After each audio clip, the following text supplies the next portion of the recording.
Hi everyone, it's Heather and I am here in London. I feel like for Americans, when you are starting to travel to Europe for the first time, this is the first city you come to. It's easy because we all speak the same language, it's familiar, we've learned about it for years in our history books, so it makes sense that we all want to come here. And honestly, it doesn't disappoint. It is a gorgeous city. It is full of all of the pomp and circumstance you would expect, but some of the stereotypes are not true. For example, the food is fantastic here. I've had some really great meals, but I'm so excited to show you around. I'm gonna tell you where you should stay. We're gonna see all of the sights. We're gonna check out the pubs. So come with me and let's go. I just got off the London Eye, and yes, it's touristy, but you are a tourist and you should come do it. It's fun. It's only 30 minutes out of your day. I would say do this on your first day. It kind of gives you the lay of the land, a good overview of the city, and gives you an idea of all the things that you want to see or will be seeing on your vacation. You have to book ahead of time. The lines are crazy long for this thing, so please make sure you go online and make a reservation. Choose the fast track, but if you want a really great experience, book yourself one of the champagne experiences. The maximum amount of people you'll have in your pod is 18. We actually only had 7, so you basically get the entire pod to yourself and you don't have to fight people for views. Plus, you don't have to wait in line, and you get to see the beautiful city with a glass of bubbly.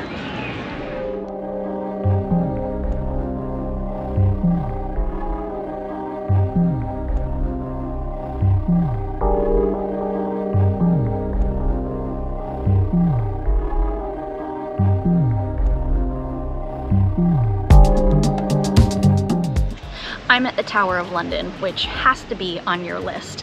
I mean, this is kind of iconic London, right? First it was a fortress, then it was a palace, then it was a prison. Lots of monarchs lost their lives here. There's so much history. It's also where you're gonna see the crown jewels. You can't film in there, but I just came from it, and I think I spent like 30 minutes just going back and forth looking at all the diamonds. There's also the ravens, the famous ravens, where if the legend says that if 6 ravens leave the fortress, then the tower falls, and we don't want that. It's just so pretty, it's so peaceful, it's its own little city in here. But here's my tip for you.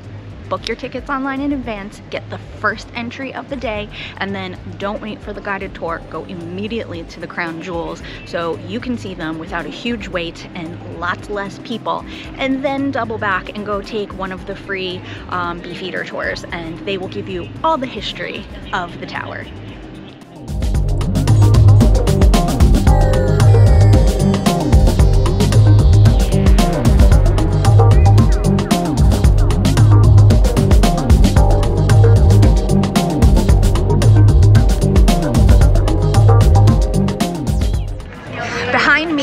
Tower Bridge, not London Bridge like some people think. You can tell by the 2 towers on the bridge, and also the fact that it is directly across from the entrance to the Tower of London. It's really pretty, and today I actually learned it's the newest bridge on the River Thames, having been constructed in the 1800s, which is new to England. You can actually buy tickets to go up into the bridge and kind of see the inner workings and the gears and how they open the drawbridge, but I'm not going to do that because I have other things I need to do right now, like lunch across the bridge at Borough Market. I'm at Borough Market, which is like the food and produce market here in London.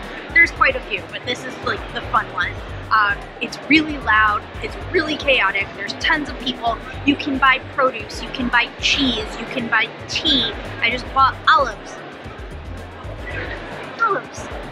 But there are also restaurants and pubs and wine stalls. This, if you are a food lover, come here, spend an afternoon, graze, try a bunch of different foods, walk around. It will be your happy place.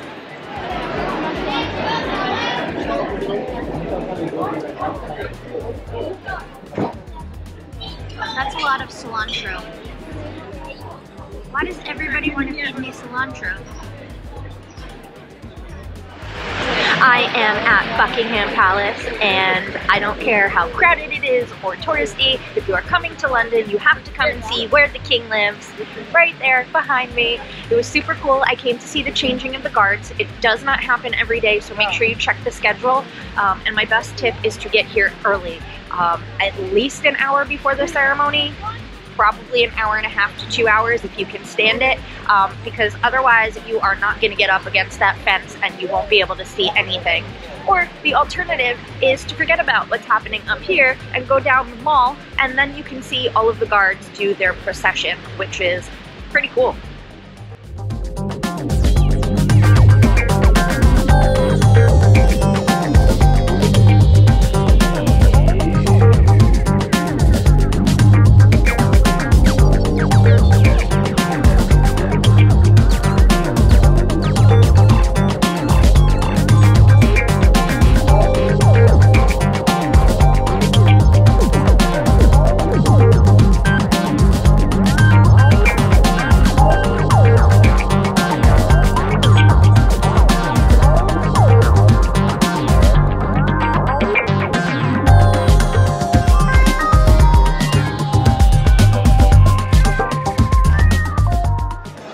Afternoon tea is a must when you come to London. I don't care if you think it's touristy, it's just such an awesome tradition. It's very cozy and relaxing. I picked the Lanesborough because they're kind of fun with their tea. It's not so stuffy and so elevated. They kind of do cool things. They do themed teas, and while I'm here, they have the Queen Charlotte tea from Bridgerton. So all the pastries and the teas are themed after that show, which I'm a huge fan of. So I didn't even know they were doing this until after I had booked the reservation. So it was a happy coincidence. But this is a tea that you can bring the girls to. You can come with your family and not feel like you have to be on your best behavior. You can have a little bit of fun with it. Let's talk about location. London's a huge city, right? And there are hundreds of thousands of hotels across it. So how do you decide where to stay? And my advice is the same no matter where you're going in the world, but think about what it is you want to do. What are the sites that are most important to you when you come to London? And then look at the neighborhoods around those areas, because there's no point in staying in the newest trendy neighborhood if you are going to have to be on the tube for 20 minutes every time you want to go to Buckingham Palace. So for me, the areas that I think are most convenient to the touristy type things are going to be Mayfair, Soho, and Covent Garden. Mayfair is going to be the priciest. It's right near, you know, Hyde Park and all the fancy shops and restaurants. It's also where you're going to find some of the most beautiful British hotels, but they're going to cost you a lot of money. So if you branch out a little bit, maybe Soho or Covent Garden, you might see the prices come down just ever so slightly, because London is very expensive. You're never going to find budgeting prices. But I liked Covent Garden, which is where I wound up staying, because it's in the theater district. So if you're going to take in the opera or the ballet or a lot of West End shows, they're all within walking distance. And a lot of things are actually in walking distance from here. For example, the British Museum, the Portrait Gallery, Trafalgar Square.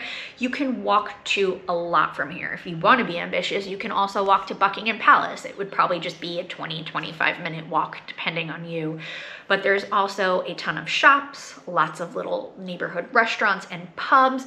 So really think about the vibe that you're going for. What is important to you? What do you need to be close to? Do you hope that there's shopping in your area? Think about all that. But for me, Mayfair, Soho, and Covent Garden are the top 3 places that you should start your search. I'm in Hyde Park, which is one of the royal parks here in London, and London has more green space, more parks than pretty much any city on the planet. And I love that, because on a day like today, where it is sunny and 70 degrees, all of the locals are here. They're picnicking, they're bike riding, they're riding boats on the lake. Hyde Park is really pretty. First, it's huge, but there are cafes everywhere. There's a lake where you can paddle boat. People rent bikes, and there's a nice bike path that goes around. There's a rose garden. My favorite part though is Speaker's Corner, which is basically just literally written into law, a corner where anybody can come and speak about whatever's on their mind. So if you want to talk politics, you want to complain about your neighborhood, you want to talk about literature, there is a place where you go and you just scream into the ether, and maybe people listen or maybe they don't, but I can kind of get behind a society that just has a place for people to come and complain. I love it.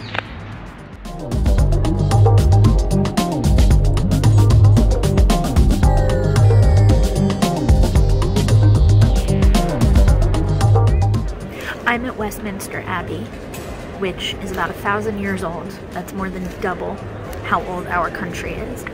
This is where they do the coronations and the royal weddings. It's really beautiful and really big. Plan to spend several hours. Buy your tickets online ahead of time to save yourself from standing in line outside. And also book yourself a guided tour. You can only do that once you arrive. So the earlier you get here, the better chance you have of finding space available on a tour. Pub culture is the thing in England. I don't think I quite grasped what that was until I got here. Let me show you what I'm about to walk into. We're going to Wembley. It's a rock.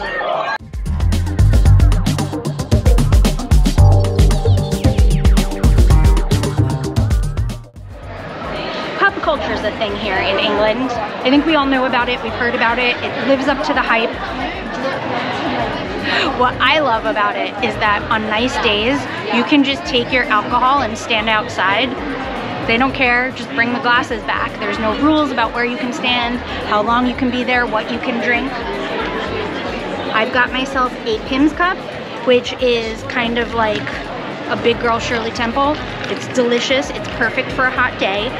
It's important to know that you should always return your glasses to the bar. You order at the bar, whether you're getting drinks or food, and you don't have to tip. There's not a tipping culture here, but sometimes, you know, round up to the nearest euro, throw a euro on the counter, but it's not like the States where you tip 20%, so don't worry about that. Cheers!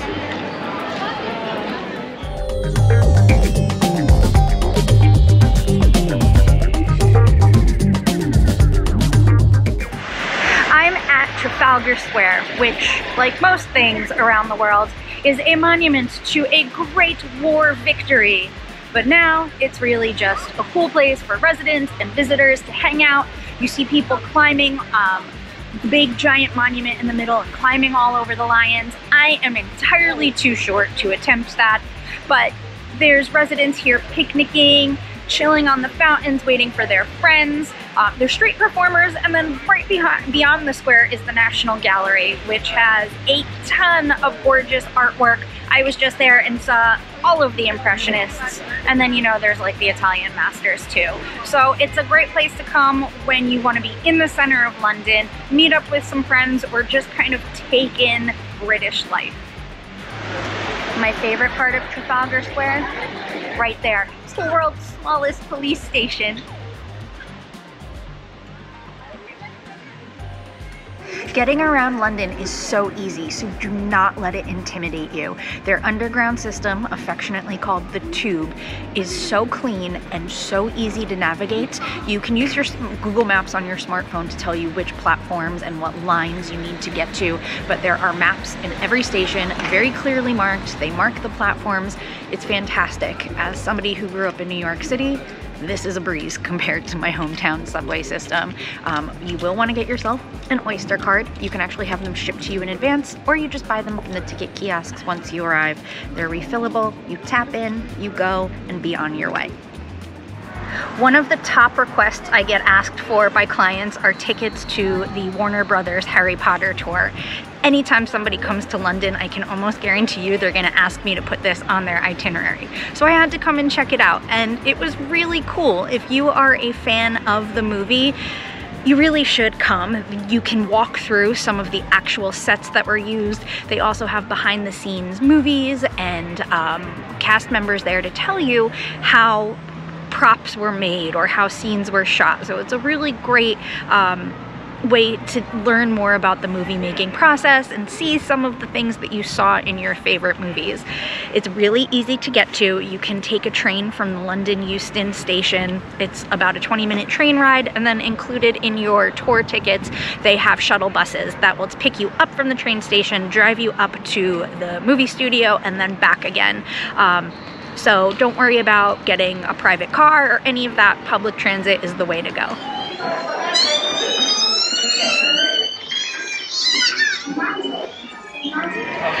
I'm in Notting Hill on Portobello Road, and you may have heard of Portobello Road because it is famous for the street market they have. Happens every Saturday, and even if you're not in the market for shopping, it is worth it to come and walk around and check out the vibe. There are antiques, there are produce, fresh flowers, different food stalls, new products, old products, handmade products. The vibe is everything. It's worth it to come. Let's go check it out.